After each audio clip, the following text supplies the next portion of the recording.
আসসালামু আলাইকুম রহমতুল্লাহ বারকাতু। প্রিয় শিক্ষার্থী, কেমন আছো তোমরা? আশা করি ভালো আছো। আমিও ভালো আছি।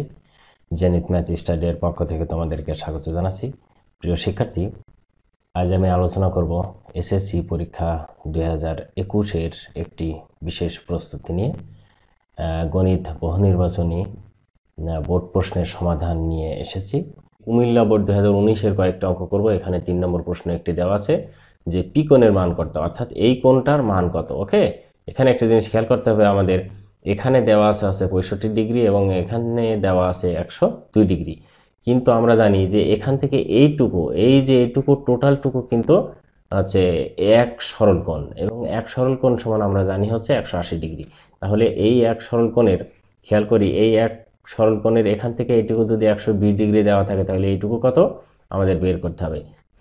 ওকে, তাহলে আমাদের কি এই কোণটা থেকে যদি এই 102 ডিগ্রি বিয়োগ করা যায়, অর্থাৎ আমাদের কি 180 ডিগ্রি থেকে 102 ডিগ্রি যদি বিয়োগ করা যায় তাহলে এখান থেকে থাকে হচ্ছে আমাদের কত, 78 ডিগ্রি। এই 78 ডিগ্রিটা কিন্তু আমরা পেয়ে গেলাম কত, এই কোণের মান। ওকে, এই কোণের মান পেয়ে গেলাম 78 ডিগ্রি। এখন কি আমরা জানি ত্রিভুজের 3 কোণের সমষ্টি সমান 180 ডিগ্রি, অর্থাৎ এই কোণ এবং এই কোণটা যদি যোগ করা যায় তাহলে কত হবে, 180 ডিগ্রি হবে। এর ভিতরে আমরা বের করতে হবে আমাদের এই পি কোণের মান, এবং এখানে কিন্তু আমরা পেয়েছি, বাকি দুইটা কোণ পেয়ে গেছি। অর্থাৎ আমরা এখন বলতে পারি যে পি কোণ সমান 180 ডিগ্রি বিয়োগ কত, 65 ডিগ্রি যোগ এখানে আছে 78 ডিগ্রি। ওকে, এখন 180 ডিগ্রি বিয়োগ এই 65 এবং 78 যোগ করলে কত হয়, 8 5 13, 3 হাতে থাকে 1 সমান 8, 8 আর 6 14। ওকে, 143 ডিগ্রি। এখান থেকে এখন যদি বিয়োগ করি, 10-এর ভিতরে 3 বার দিলে হয় 7, হাতে থাকে 1 সমান 5, 8-এর ভিতরে 5 বার দিলে 3, তাহলে এই 37 ডিগ্রি হচ্ছে। ওকে, আশা করি এই পি কোণের মানটা হচ্ছে কত হবে, পি কোণের মানটা হয়ে গেল হচ্ছে 37 ডিগ্রি। আশা করি অঙ্কটি বুঝতে পেরেছো। আমাদের অঙ্ক হচ্ছে উত্তর ক নম্বর। ওকে, শিক্ষার্থী, এখন আমরা চলে যাব 7 নম্বর প্রশ্ন। আমরা একটু খেয়াল করি যে 7 নম্বর প্রশ্নটা এখানে বলছে যে 3টা দেওয়া আছে, এই 3টা প্রশ্নের ভেতর কোনগুলো সত্য, নিচের কোনটি সঠিক, এটা আমাদের বের করতে হবে। ওকে, তাহলে বলছে 1 নম্বর প্রশ্নটা বলছে হচ্ছে বর্গটির ক্ষেত্রফল 25 বর্গ সেন্টিমিটার, এটা সত্য না মিথ্যা? আচ্ছা, এখানে দেওয়া আছে একটি বর্গক্ষেত্র এবং বর্গক্ষেত্রের ভিতরে একটি বৃত্ত, এবং সেই বৃত্তের এখানে দেওয়া আছে কি ও ই ব্যাসার্ধ। ওকে, ও ই ব্যাসার্ধ হতে পারে, ও এফ ও ব্যাসার্ধ হতে পারে। আমরা জানি যে এই ব্যাসার্ধকে যদি 2 দ্বারা গুণ করা যায় তাহলে কি পাওয়া যায়, ব্যাস পাওয়া যায়, অর্থাৎ এটি এখান থেকে এই পর্যন্ত পাওয়া যাবে।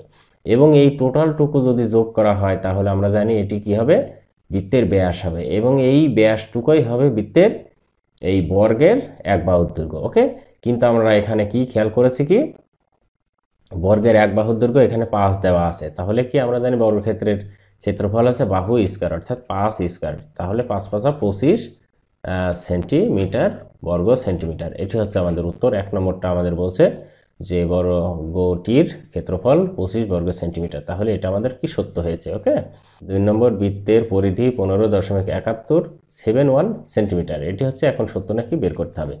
আচ্ছা, বৃত্তের পরিধি আমরা জানি, বৃত্তের পরিধির সূত্র হচ্ছে 2πr। ওকে, তাহলে এখান থেকে আমাদের আর এর মানটা বের করতে হবে। আমরা পেয়েছি হচ্ছে বৃত্তের ব্যাস, এখানে পেয়েছি 5 সেন্টিমিটার, তার মানে বৃত্তের ব্যাসকে যদি 2 দ্বারা ভাগ করা হয় তাহলে সেটা পাওয়া যায় হচ্ছে আর এর মান।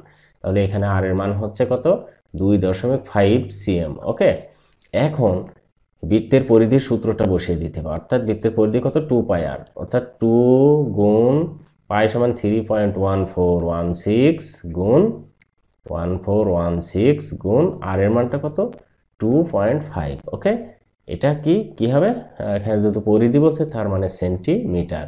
এখন এটা যদি আমরা গুণ করে যত হবে সেটি হবে আমাদের উত্তর। এটি গুণ করলে হবে হচ্ছে 15.71 সেন্টিমিটার, তাহলে আমাদের কি 2 নম্বরটাও সত্য। এখন 3 নম্বরটা বলছে ই ও এফ বৃত্তাংশের ক্ষেত্রফল কত, অর্থাৎ এখানে কি ই ও এফ, অর্থাৎ এইটুকু অংশের ক্ষেত্রফল কত, তার মানে বৃত্তাংশের এই ক্ষেত্রফলটুকু কত আমাদের এখন বের করতে হবে। ওকে, আমরা এখান থেকে জানি হচ্ছে যে থিটা সমান 30 ডিগ্রি আমাদের দেওয়া আছে। আর কত, আর এর মানটা আমরা আগেই পেয়েছি, আর এর মান পেয়েছি 2.5। তাহলে এখান থেকে এখন আমাদের কি বৃত্তকলার ক্ষেত্রফল বৃত্তাংশের, অর্থাৎ ই ও এফ বৃত্তাংশের ক্ষেত্রফল, এটা আমরা জানি যে ক্ষেত্রফলটা সূত্র হচ্ছে পাই আর স্কয়ার থিটা বাই 360 ডিগ্রি। ওকে, এই সূত্রটা যদি এখন আমরা বসিয়ে দিই তাহলে আমাদের উত্তর পেয়ে যাব। ওকে, তাহলে আমরা এখান থেকে ক্যালকুলেশন করি। 360 আমরা নিচে লিখে দিলাম, পায়ের মান 3.1416 এবং আর এর মান 2.5 তার হোল স্কয়ার ইন্টু থিটার মান কত 30 ডিগ্রি। ওকে, এখন এটা টোটাল যদি গুণ করা যায় তাহলে 1.64ই হবে। ওকে, বর্গ সেন্টিমিটার।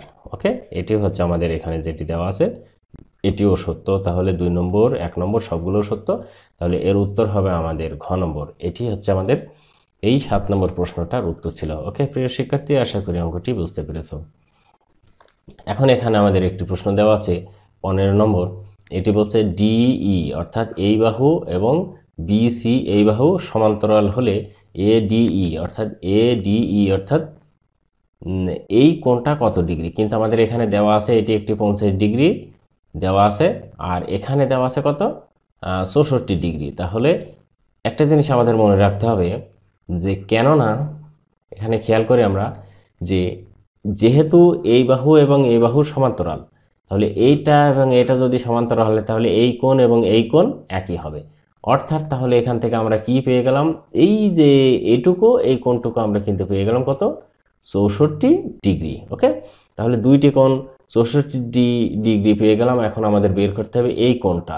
তাহলে আমরা জানি ত্রিভুজের 3 কোণের সমষ্টি 180 ডিগ্রি, অর্থাৎ তাহলে আমরা বের করতে পারি হচ্ছে কোণ এডিই সমান 180 ডিগ্রি। যেহেতু ত্রিভুজের 3 কোণের সমষ্টি 180 ডিগ্রি, 180 ডিগ্রি বিয়োগ 50 ডিগ্রি, আর এখানে পাইলাম কত যোগ 64 ডিগ্রি। ওকে, তাহলে এই দুইটা এখন আমরা যোগ করে 180-র ভিতর থেকে বিয়োগ করলে উত্তর পেয়ে যাব। এটা যদি আমরা যোগ করি তাহলে কত হয় 114 ডিগ্রি। ওকে, এখন 180-র ভিতরে 114 যদি বিয়োগ করা যায় তাহলে এটা হয় হচ্ছে 66 ডিগ্রি। আমাদের উত্তর হচ্ছে গ নম্বর। ওকে প্রিয় শিক্ষার্থী, আশা করি এই অঙ্কটিও তোমরা বুঝতে পেরেছো। প্রিয় শিক্ষার্থী, আজকের মতো আমাদের আলোচনা এটাই ছিল।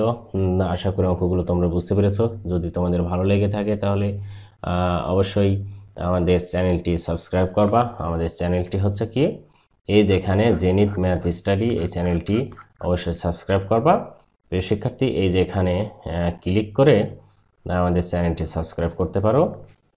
প্রিয় শিক্ষার্থী, আগামীতে অন্য কোনো প্রশ্ন নিয়ে আসবো এই বহু নির্বাচনে। ততক্ষণ তোমরা ভালো থাকো, সুস্থ থাকো। আল্লাহ হাফেজ।